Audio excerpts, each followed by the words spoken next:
Hey, it's Sonja again. We are on day 4 out of 5. I'm walking outside again during lunch. It is another beautiful day. It's pretty windy, so hopefully I can talk loud enough for you to hear me because I am not re-recording. So anyway, what I want to talk about is the things we take in and the things we put out. So I was thinking this morning, and hopefully I can continue to make this short and sweet, mental things and physical things. So I try really hard to protect my mind and my spirit. I don't watch a lot of TV. Actually, I hardly watch anything on TV. And I especially do not watch the news.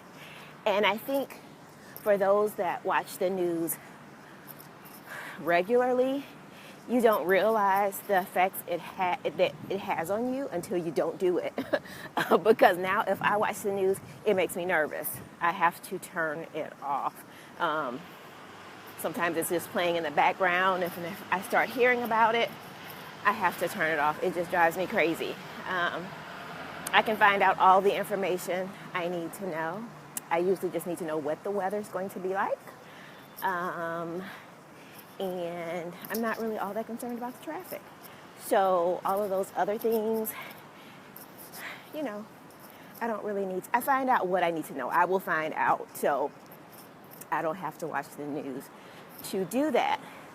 And I haven't watched the news or much TV for years, so that's nothing new. But I will talk about grief as well. I have really had to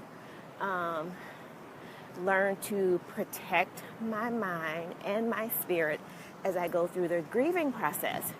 I have realized that I want to help everyone, especially if you've been on the same journey that I've been on. I kind of feel like I need to be there to help guide you and watch you as you go through it because I've been there. And I've realized I can't necessarily do that. It makes me sad. It just makes me think of my own circumstances. And so I've tried really hard to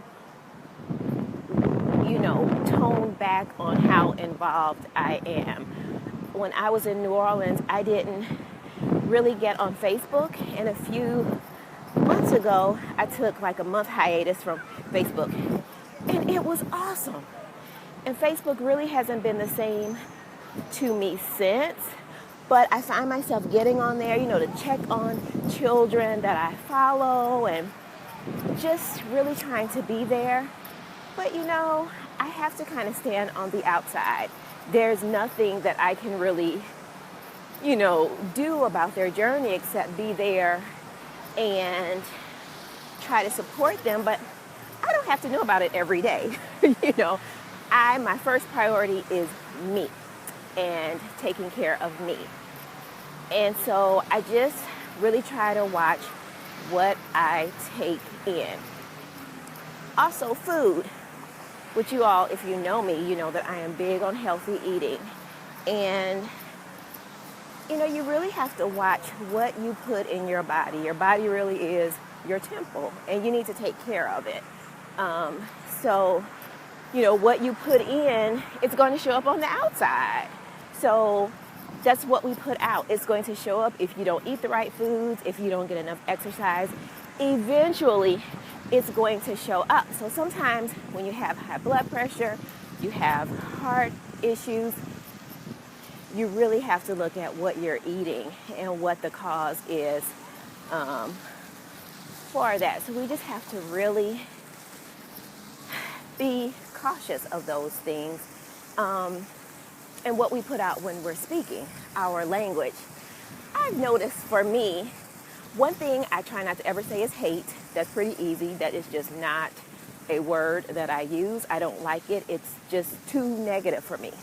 So I don't say it, and I try not to feel that way about things. And I don't feel that way about most things. So I don't use that word.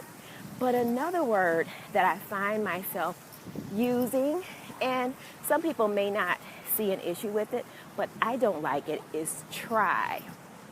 I find myself saying that a lot. Oh, well, I'll try. Or, I'm going to try to get some sleep. And I don't like that word because it feels like I'm really not in control. And so often we can do more than just try to do things. I notice that when there is something that I really want to do, I don't say try. You know, Beyonce came last year. I was waiting for her to come. And when the tickets went on sale, I didn't say, I'm going to try to go see Beyonce no matter. I didn't even know the ticket prices. But I said, I'm going to see Beyonce. And if you want to come and pay the price, you could go too. If not, I'll go alone. And I know that's something small. But really, we really need to watch the language that we use. So I am trying really hard to not use that word as often. That was another thing that was talked about in the book I mentioned the other day, Feel the Fear and Do It Anyway. Hey, Bridget. But yeah, it's really important, not to say what you can't do or what you're wishing for, because we have more power than we give ourselves credit for. So maybe you can examine your life and look at the things that you're taking in and the things that you're putting out and make some adjustments. So that is it for today. I think this is the longest live I've done. But anyway, I hope you guys are enjoying your Friday. Enjoy your Easter if you celebrate it. If not, just enjoy your Sunday. Enjoy your weekend. And actually, I should be on again tomorrow. Bye-bye.